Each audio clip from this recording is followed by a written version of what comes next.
కథ నిజంగా జరిగిందే కాబట్టి దీన్ని రియల్ స్టోరీ అంటున్నాం. పేర్లు ఇప్పుడు చెబితే బాగుండదు కాబట్టి చివర్లో చెప్తాం. ఇప్పుడు రియల్ స్టోరీలోకి పోదాం. అతను మంచి కంపెనీలో ఉద్యోగం చేస్తున్న మగాడు, మొగుడు.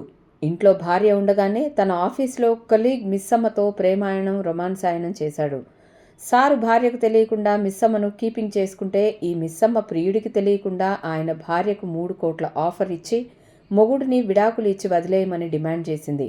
ఆ భార్య కూడా మొగుడికి తెలియకుండా 1.5 కోటి అడ్వాన్స్ కూడా తీసుకుంది. కానీ ట్విస్ట్ ఏంటంటే సదరు భార్య మొగుడికి విడాకులు ఇవ్వకుండా అడ్వాన్స్గా తీసుకున్న డబ్బుతో ఎంజాయ్ చేస్తుంది.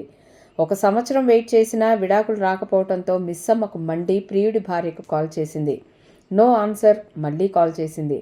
అప్పుడు ఫోన్ ఎత్తి భార్య చెప్పింది ఏంటంటే మొగుడికి విడాకులు ఇవ్వను, నీకు డబ్బు ఇవ్వను అని షాక్ ఇచ్చింది.